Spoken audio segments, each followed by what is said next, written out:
네, 매주 월요일이죠. 여론조사에 나타난 진짜 민심 읽어보는 여론톡톡 시간입니다.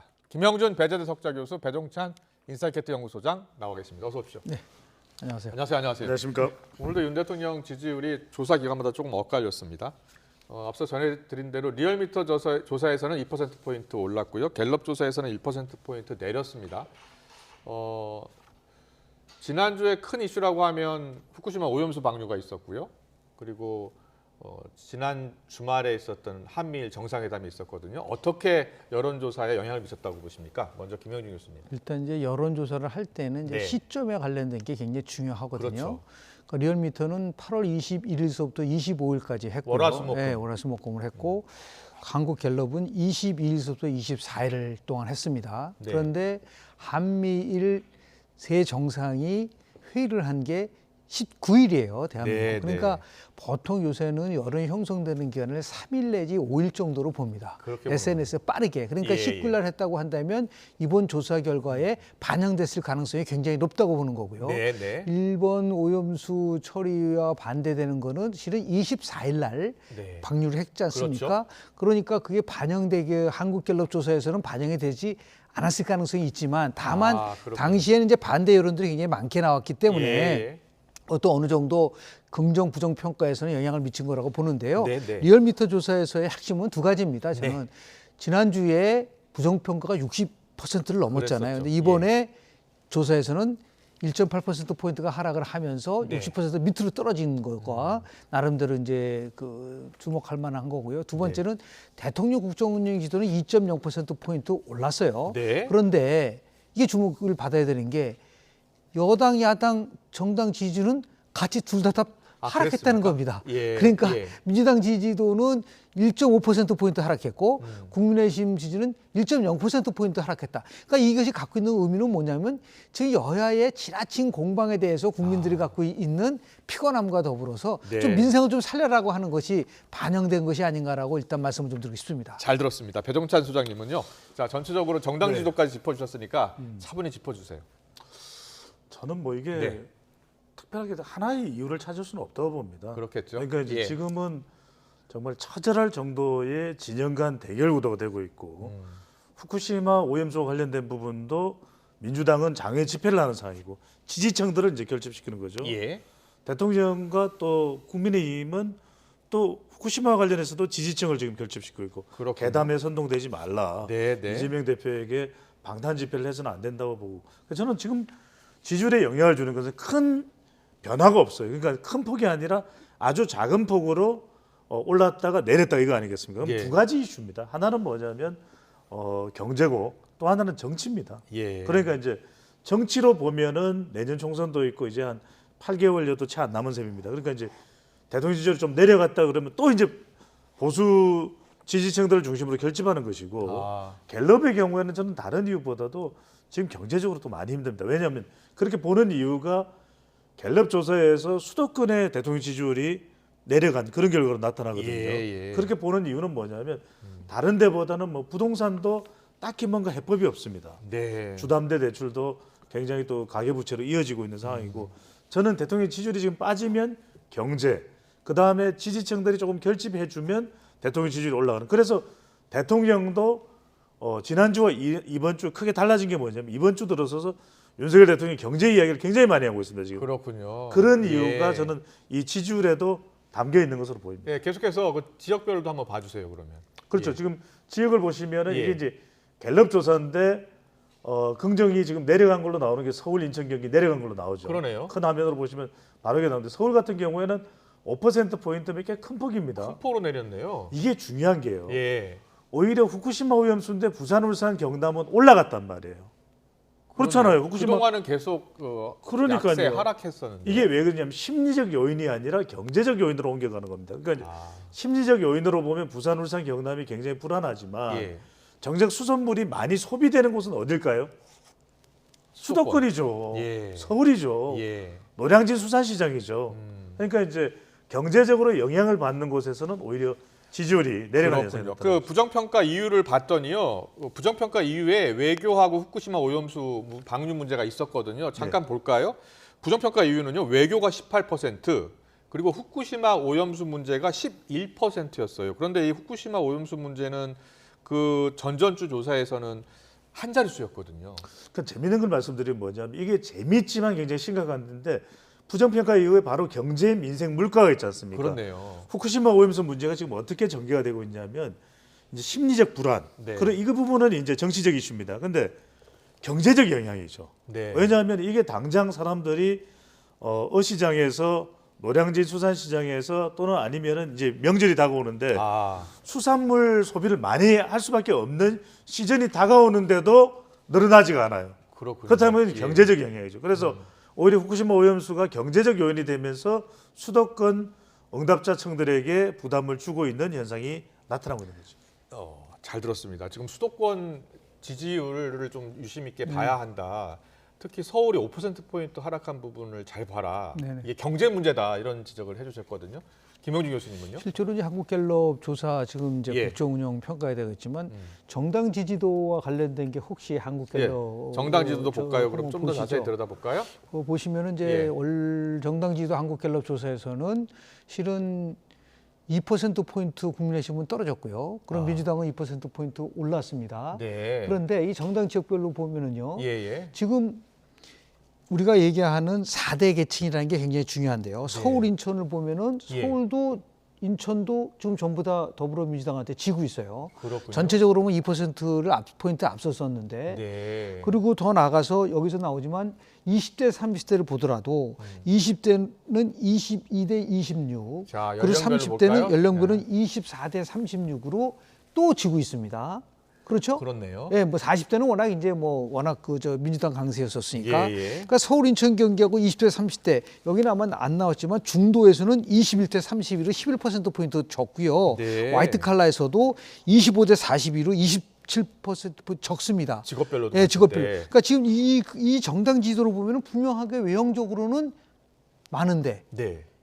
국민의힘이 높은데 네. 왜 이렇게 세부적으로 보면은 선거의 핵심적인 계층이라고 하는 서울, 인천, 경기 20대, 30대 중도 이런 화이트 칼라에서 이렇게 민주당보다 낮게 나오느냐. 네. 이 얘기는 결국 경제적인 문제와 연결될 수밖에 없다. 두 분 다 경제 문제, 민생 문제 많이 예, 말씀하시네요. 그래서 대통령도 규제 개혁을 얘기를 하고 경제 관련된 지금 이제 대통령 메시지를 보면요, 빅데이터 분석을 해보면 예. 자유, 연대, 동맹 이런 부분에 대해서 이권 카르텔 이걸 확고하게 나름대로 자리를 잡고 있지만 그 이외에 빠져 있는 몇 가지가 있습니다. 가장 큰 게 서민에 대한 부분들 메시지가 좀 약하다. 네. 서민에 대한 얘기를 좀 못 들어보셨고요. 두 번째는 산업에 대한 얘기가 너무 약하다. 서민, 그러니까 산업. 예, 산업을 통해서 경제 성장도 하고 그래서 일자리가 만들어지고 자꾸만 뭔가 우리가 앞으로 이런 디지털 산업이나 4차 산업에 맞는 새로운 산업을 만들어서 일자리도 만들고 해야 되는데 그런 부분들 규제 개혁을 통해서 성장을 해야 되는데 네, 이 네. 규제 개혁과 관련돼서는 이게 이익 갈등형 규제 개혁이 많기 때문에 지금 내년 4월 총선을 앞두고 야, 그 규제 개혁 함부로 하지 마라. 이게 총선에 굉장히 영향을 줄 것 같다. 이런 것 때문에 주저주저 하고 있거든요. 예. 그럼 경제 성장을 일으킬 수 있는 나름대로의 동력에 대한 부분들이 부족하니까 이렇게 서울, 인천, 경기하고 20대, 30대에서 조금씩 출렁거리고 나오고 있는 부분들이 있는데 이게 지속되면 될수록 추석 민심까지는 이 부분에 대해서 뭔가 나름대로 국민의힘, 정부 여당은 네. 조치를 취해야 됩니다. 그렇군요. 그렇지 않으면 이 추석 예. 민심이 가지 급속도로 확산이 되다 보면 굉장히 어려움이 목작될 수 있기 때문에 예. 그런 거를 암시하는 이번 주 여론조사 결과가 아닌가라는 생각을 좀 하게 그렇군요. 됩니다. 앞서 우리 배종찬 소장님께서 윤석열 대통령의 그 연령대별 그리고 지역별 지지율을 설명해 주셨고, 네. 저 김영준 교수님은 정당별로 각 지역별 어떻게 나타나는지, 연령별 어떻게 나타나는지 살펴봤거든요. 정당별로 지지율을 어떻게 보고 계세요? 그렇습니다. 이게 정당에서 또 중요한 것은 세대별 그리고 지역별 짚어주세요. 그렇죠. 수도권이 중요합니다. 예. 결과적으로는 수도권에서 중요한 것이 수도권 위기설이 나오는 이유인데 예. 연령별로도 이제 우리가 확인해 보시면 지금 지역별입니다. 네. 서울, 인천, 경기를 보시면 서울에서는 앞서 왔었던 국민의힘이거든요. 네. 지난 총선에서는 이제 직전 총선이니까 2020년 총선에서는 예. 서울에서 완패를 당했던 국민의힘이지만 대선에서는 윤석열 후보가 이겼고 예. 그리고 그 직후에 있었던 지방선거도 오세훈 시장을 비롯해서 오세훈 시장이 모든 구에서 다 이기는 결과가 나왔을 정도였습니다. 네. 그런데 여기서 그런데 중요한 것은 서울이 왜 내려갔을까? 네. 결국 서울은 부동산이고 경제인데 네. 이 부분이 지금 서울에서의 위기 요인이 되는 것인데 인천까지 영향을 지금 받고 있거든요. 네. 그래서 저는 빨리 수도권 위기설이라는 것을 위기설에 인식하는 정도에 거쳐서는 안 되는 것이 지금 국민의힘의 과제라고 봐야 되겠죠. 그렇군요. 네. 자, 지역별 정당 지지도 그리고 또 연령대별 그 정당 지지도까지 살펴봤는데 더 하실 말씀 있으면 하세요. 예. 다른 면으로 보면은 예. 그런데 왜 민주당 지지도는 정치 하락하냐라는 거예요. 예, 그게 이재명 대표 핵심입니다. 취임 이제 1년을 맞아서 됐는데 오히려 이재명의 민주당이 본인이 공언한 대로 새로운 기회를 만드는 것이 아니라 위기를 가져가고 있다. 아까 조금 전에 말씀드린 예. 한국 갤럽 조사에서 이런 조사가 있어요. 정치 관심도와 정당 지도가 있는데 아마 여기는 이제 안 나왔을 것 같은데요. 예. 정치에 관심이 많이 있다는 측에서는 국민의힘이 46%, 아. 그리고 민주당은 40%밖에 안 됩니다. 예, 예. 그 정치에 약간 관심 있다도 국민의힘 37%, 그리고 민주당 33%예요. 예. 이 말은 뭐냐면 지금 얘기하는 정치에 관심이 없는 층에서는 민주당 지지가 많을지는 모르겠으나 네. 정치 관심층에서는 분명하게 국민의힘 지지도가 민주당 지지보다 많다는 것은 이재명 민주당 1년이 어떻게 전개되고 있다는 것을 단적으로 보여주는 것이다. 네. 라는 것을 한번 전 첨언을 좀 하고 싶습니다. 그렇군요. 이재명 대표 취임 1년 각종 이제 여론조사들이 나오고는 있는데 분석들이 각 언론마다 하고 있더라고요. 자, 이재명 대표 취임 1년 민주당 지지율에 대해서는 어떻게 생각하세요? 불안이죠. 그러니까 불안해지는 가장 큰 이유가 이재명 대표가 직전 대선에서 패했지 않습니까? 석패를 했어요. 예. 석패를 했다면 이재명 대표가 어떻게 하느냐에 따라서 반전을 도모할 수도 있는 겁니다. 네. 첫 번째는 뭐냐면 예. 기존 지지층, 핵심 지지 기반부터 단단해야 되는데 지금 이재명 대표 리스크뿐만 아니라 이재명 대표가 당에서 불거진 리스크 관리를 지금 못하고 있는 셈이죠. 아. 돈봉투 리스크나 또 탈당을 해서 무소속이긴 하지만 뭐 김남국 의원의 코인 리스크, 그러다 보니까 리스크가 계속 쌓여가는 겁니다. 네. 그러다 보니까 어느 순간 호남 40대 예. 화이트 칼라 이런 뭐 호사화입니다. 호사화가 핵심 지지 기반인데 이들도 흔들려요. 호사와요? 그렇죠. 예. 호사화가 이 호남 40대 화이트 칼라도 예. 흔들리는 상황이 바로 예, 벌어지고 예. 있고, 또 하나 중요한 것은 뭐냐면 대통령 부정평가가 이렇게 높은데 웬만하면 중도층들이 그러면은 그래 대통령이 이렇게 국정 운영 부정평가 높으니까 더불어민주당을 지지해야 되겠네 이렇게 생각할 수 있지 않습니까? 예. 지난 2020년 총선에서는 대통령 지지율이 높기도 했지만 더불어민주당 지지율이 한국 갤럽 기준으로 대체로 한 50% 중반까지 갈 정도였습니다. 네. 그런데 지금은 윤석열 대통령의 부정평가가 높아도 그 지지층들이 중도층들이 또는 무당층들이 수도권 청년층들이 민주당에 안 들어와요. 네. 이건 무슨 이야기냐면 뭔가 국회 다수당 공룡정당이라고 불리우는 민주당의 이 뭔가 두드러진 그런 정책이 없습니다. 예. 가령 이런 민주당 정책이라면 우리 지지하고 싶은데 네. 라는 생각을 가지지 못하게 되는 거죠. 이런 부분들이 사실은 이재명 대표 1년에 본인 스스로의 리스크를 털어내는데 너무나도 많은 시간을 보낼 수밖에 없는 한계에 직면돼 있다고. 그렇군요. 이재명 대표 취임 이제 1년을 맞아서 기자간담회도 한다고 하는데 최근 일부 언론 인터뷰 보니까요. 내년 총선을 어떻게 해서든 반드시 이긴다는 게 우리에게 주어진 사명이다. 이런 표현을 했고요. 나는 78%라고 하는 역사적으로도 없는 압도적 지지로 당대표가 됐고 최근에 오히려 지지도 더 강화되고 있다. 이런 말을 했어요. 그래서 일각에서는 이재명 대표가 내년 총선도 계속 끌고 가겠다라는 의지를 확고히 한 것이다. 이렇게 분석을 하더라고요. 어떻게 들으셨어요? 저 인터뷰는 아마 10월 사태 후 비대위 전환에 대해서 어떻게 생각하십니까? 라고 물어보는 다양 속에서 나온 거예요. 예. 그래서 결국은 뭐 78%의 압도적 지지를 받았는데 우리가 여론 톡톡이니까요. 네. 저는 뭐 이렇게 진영의 논리를 넘어서서 예. 지난 1년 동안 이재명 대표와 관련된 3가지 민심 지표를 파악해 보면 돼요. 네. 정당 지지도가 그동안 1년 동안 어떻게 됐는가. 네. 근데 지난 1년 동안 30% 초반에 아주 그 박스권에 있는데 구체적으로요. 예. 작년 9월 1일부터 8월 3주까지 한국갤럽이 총 45차례의 여론조사를 했는데 네. 제가 그걸 분석을 해보니까 예. 민주당의 평균 지지율이 32.8%예요. 예. 그런데 국민의힘 지지도는 33.5%입니다.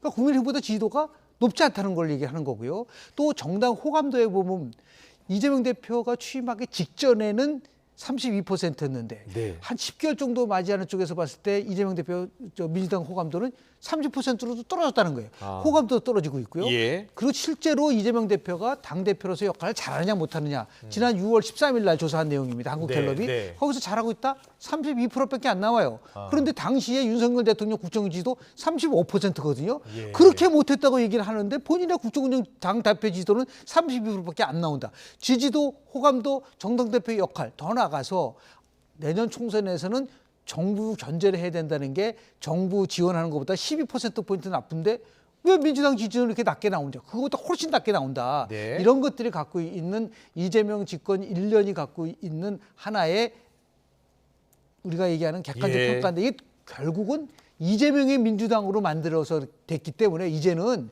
국민의 민주당으로 만들지 않고 뭐 총선을 끝까지 가지고 간다 했을 네. 때는 제가 볼 때는 민주당의 미래는 그렇게 밝지 못하다라는 말씀을 좀 드립니다. 네, 김영준 교수의 분석을 들으셨는데요. 네. 지금 이재명 대표는 저 인터뷰에서 하고 싶은 말은 10월 사퇴서를 일축한 것이다 이렇게 해석을 해주셨거든요. 그렇죠. 자, 오늘 연찬회가 있잖아요. 1박 2일 민주당 의원들이 다 모여서 회의를 하는 겁니다. 뭐 내년 총선 전략도 나온다고 하는데 어떤 이야기들이 오갈 것 같습니까? 저는 똘똘 뭉쳐야 된다는 이야기가 나올 수밖에 없겠죠. 예. 그러니까 그덕 우리 여론 톡톡 시간을 통해서 일관되게 제가 이제 데이터로 분석해 드리는 것은 결국 내년 총선은 4월 총선은 윤명 대첩의 피날레다. 윤명 대첩. 어느 한쪽은 썰어져야 되는 거다. 예, 그러니까 예. 총선 결과로 이제 그것을 받아들이게 될 수밖에 없는 건데 그렇다면 일단 이재명 대표가 오늘 할 이야기는 그럴 겁니다. 첫 번째로는 왜 내가 지금 흔들리고 민주당이 흔들리냐? 그는 검찰이 계속해서 수사 압박을 해오고 이것이 정치 보복이고 야당 탄압이기 때문에 그렇다. 네. 내 문제가 아니다. 예. 성남시장 시절에 또 경기지사 시절에 있었던 일이지만 이건 내 문제가 아니라 네. 이건 계속 나를 쓰러뜨리려고 하는 윤석열 대통령과 국민의힘의 일종의 정치적인 의도다. 아. 이렇게 이제 해석을 하고 두 번째 이야기는 그렇게 이야기를 할 겁니다. 예. 뭔가 좀 우리도 정책을 만드는데 저는 이 부분이에요. 그런데 워크숍을 가서 정책 대안을 이야기한다고 하는데 정작 뭐 지금껏 뭔가 나온 게 없거든요. 네. 그러니까 이게 핵심입니다. 뭔가 그래도 민주당이면 이런 정책이 나와서 적어도 그 정책이 얼마나 알려지든 안 알려지든 국민들이 볼 때는 그래도 민생을 돌보는 민주당이라는 판단을 할 텐데 인식을 할 텐데 그게 안 나온다는 거죠. 네. 그런데 여기가 중요한 게 제일 마지막입니다. 예. 수도권 경쟁력이 오히려 이재명 대표가 경기지사 출신이잖아요. 또 네. 지역구도 지금 인천에 있거든요. 예. 서울의 지난 총선에서 싹쓸이를 냈는데 지금 이재명 대표가 되고 난 이후에 수도권 경쟁력이 약화되고 있는 거예요. 예. 이거는 어떻게든 이재명 대표가 해결을 해야만 지금 되는 거예요. 갤럽 여론조사는 민주당이 앞서는 것으로 그러니까 나타났는데 민주당보다는 앞서지만 이 부분을 국민의힘보다는 앞서는데 반드시 아셔야 될 게 예. 여전히 지금 저 갤럽 조사를 보면은 무당층이 많습니다. 아. 이 무당층들이 과연 예. 어떻게 반응할지도 중요한 것이고요. 또 하나 중요한 것이 지난 총선에 지금 다수의 의석을 차지하는 것이 이제 더불어민주당입니다. 그러면 네. 교체 의향이 있습니다. 네. 좀 바꿔라.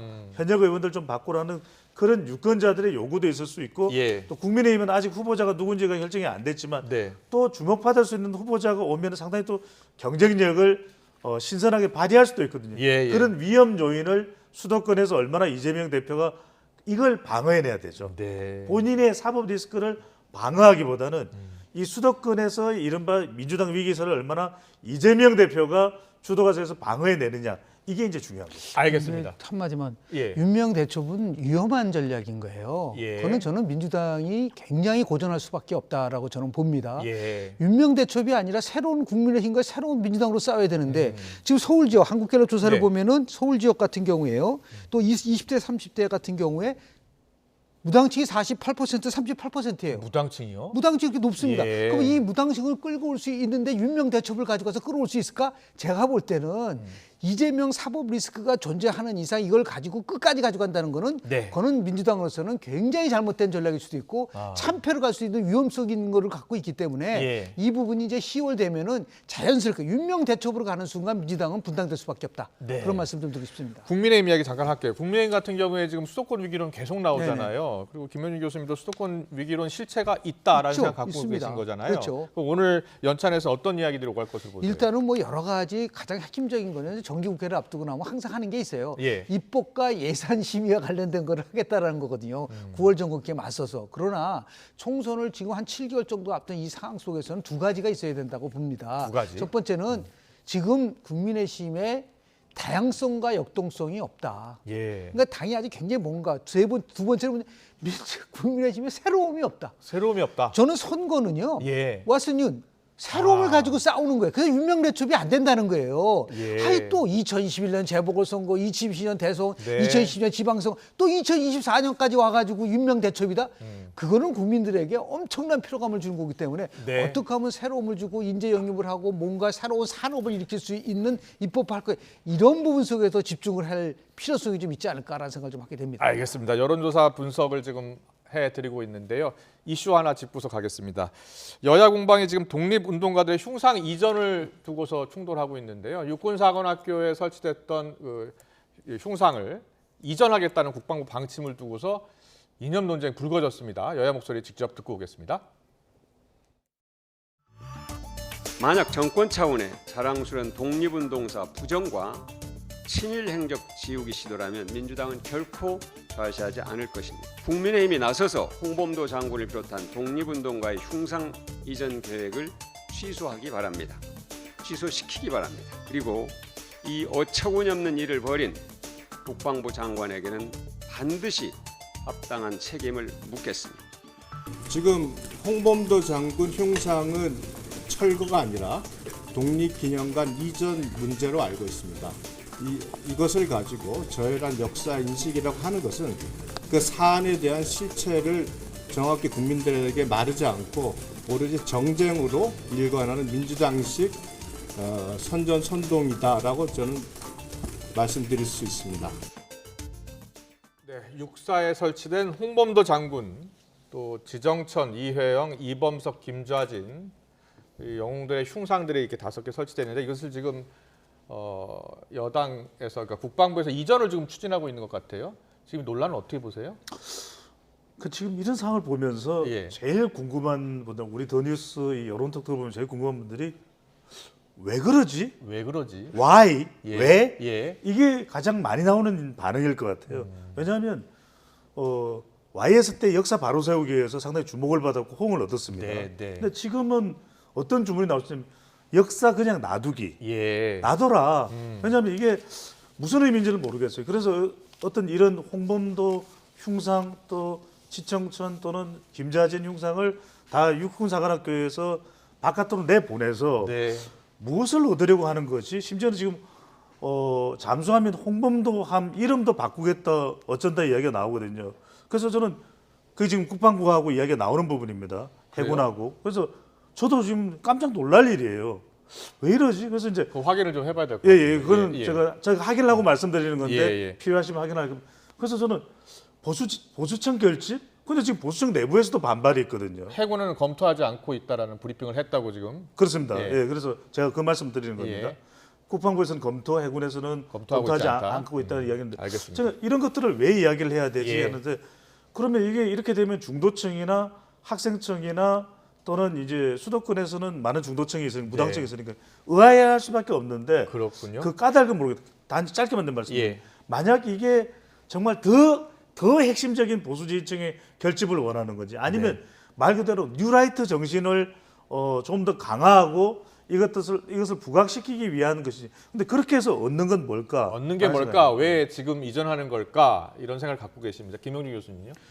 세상을 바꾸려면 생각을 바꿔야 되고 네. 생각을 바꾸려면 역사에 대한 것을 바꿔야 된다. 그 제가 얘기한 게 아니라 전 노무현 대통령이 얘기한 겁니다. 예. 그러니까 역사 논쟁이라는 거는 어떻게 보면은 굉장히 자연스러울 수도 있어요. 예, 특히 이제 예. 정권이 교체다 보니까 역사 논쟁, 이념 논쟁으로 갈 수밖에 없는데 우리 배송찬 소장님 말씀하신 것처럼 그 왜 이 시점에 벼랑과 왜? 뜬금없이 그러니까 원래 처음부터는 이게 철거는 아니잖아요. 예. 이전인데 그럼에도 불구하고 예. 분별을 해야 될 것 같아요. 김원웅이라든지 정성희 같이 남한을 향해서 남침한 부대와 같이 함께 했었던 사람하고 예. 그 홍범도 장관 같은 경우 1943년도 사망을 했기 때문에 예. 소련 공산당에 가입을 했더라도 공산당과 관련된 악행에 대해서는 전혀 하지 않았다고 한다면 네. 이 부분에 대한 것은 역사 논쟁을 한다 하더라도 나름대로 좀 신중할 필요가 있지 않을까. 신중할 필요가 있다. 네.